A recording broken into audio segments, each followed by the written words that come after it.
May 4, 1945. Late afternoon, northern Germany. Rain struck the surface of a reinforced bunker buried deep beneath the earth, 12 meters down. Major Klaus Hartmann stood alone in the command chamber, listening to the hiss of a radio signal struggling through static. Outside, British armored units had completed their encirclement. Steel, tracks, and guns sealed every possible escape. Inside the concrete corridors, 400 German soldiers waited, hungry, exhausted, watching their commander for a decision that would determine whether they lived through the night. The radio crackled again. A BritishVoice.com/direct, repeating the same demand: surrender. Hartmann rested his thumb over the transmit switch. His posture was rigid, his breathing steady. Any trace of hesitation had been drilled out of him long ago. 12 years in uniform had taught him that doubt was weakness, and weakness was fatal. He pressed the button. No one word, one refusal, one decision that locked the bunker into history. What followed would dismantle everything Hartmann believed about strength, loyalty, and what it meant to be a soldier. The reply that came back was not shouted. It carried no threat, and it did not come from a junior officer. Major Hartmann, this is Field Marshal Bernard Montgomery. Hartmann stiffened. Montgomery, the man who had crushed the Afrika Korps, who had broken German momentum in Normandy, who now commanded Allied forces pushing into the heart of the Reich. This was not procedure. A field marshal did not speak directly to a major.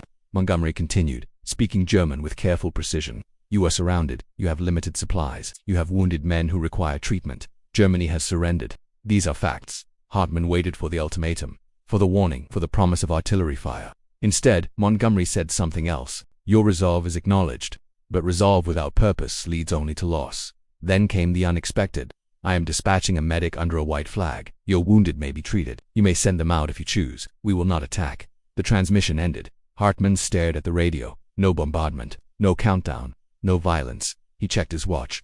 3:24 p.m. The silence was worse than shelling. Why Hartmann refused to understand Hartmann's refusal. You have to understand the world that shaped him. He entered the German army in 1933. He was 19 years old. Hitler had just taken power. The military wasn't simply an institution. It was identity, purpose, belonging. By 1945, Hartmann had spent more than a decade inside a system that taught one unbreakable truth: surrender meant death. Propaganda films showed Allied soldiers executing prisoners. Officers told stories of camps where captives were starved or shot. The message was constant and reinforced: endlessly fight to the last bullet, or die in disgrace. And there was another belief beneath it all. Germany had committed terrible acts. Hartmann knew this, even if he tried not to think about it. If his own side had shown no mercy, why would the enemy? His mind, surrender was not survival, it was delayed execution. Inside the bunker were mostly boys, teenagers pulled from the final reserves of a collapsing nation. They trusted him, looked to him. Hartmann believed that resistance, even hopeless resistance, was the only way to protect them. He was wrong. Siege, that wasn't an hour past. Through a periscope, Hartmann watched a single British medic approach the bunker. No escort, no rifle, just a man walking slowly across open ground, a medical bag held high. The medic knocked on the bunker door. Actually knocked. Hartmann checked his watch. 4:31 p.m. His second-in-command spoke quietly. Sir, the wounded. 7 men lay critical below. Pride demanded refusal. Duty demanded resistance. But reality demanded something else. Let him in, Hartmann said. Under guard. The medic worked for hours. He cleaned wounds, administered pain relief, left supplies behind. No insults, no threats, no tricks. When he finished, he nodded and walked back into the rain. 7:43 p.m. Night fell. Instead of gunfire, another sensation crept into the bunker. The smell of food. Hot food, bacon, bread. British troops were cooking above ground. At 10:30 p.m., Montgomery's voice returned. Your wounded are stable. We can evacuate them to a hospital. Food will be left at your entrance. It is safe. Hartmann didn't respond.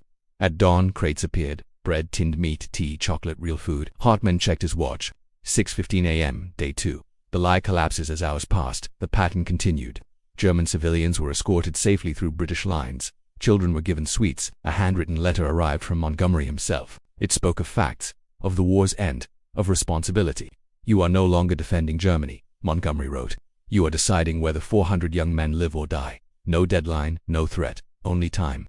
Then came the moment Hartmann could no longer rationalize away. A 17-year-old private collapsed appendicitis. Without surgery, he would die. Hartmann radioed for help. The response was immediate. A surgeon is ready. Send him out. The boy survived. Hartmann checked his watch. 11:53 p.m. day 2. The bunker no longer smelled like defiance. It smelled like exhaustion. At 3 a.m., Hartmann made his decision. The surrender. At 6 a.m. he transmitted his message. I am prepared to surrender. Montgomery replied at once. There are no terms. Stack your arms. Your men will be treated according to the Geneva Conventions. You have my word. At 9 a.m., the bunker doors opened. 400 soldiers emerged into daylight. No jeers, no shots, no vengeance.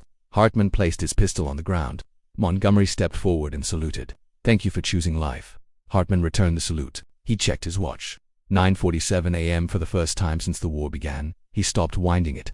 The lesson: Hartmann spent 2 years in British captivity. He worked farms, he received letters, he lived, he returned home alive along with the men who trusted him. Years later, he would teach history. And one lesson above all else: strength is not endless resistance. Courage is not dying for a lie. Real power is choosing restraint when destruction is easy. That is what happened in a bunker in northern Germany. Not a victory of weapons, a victory of discipline.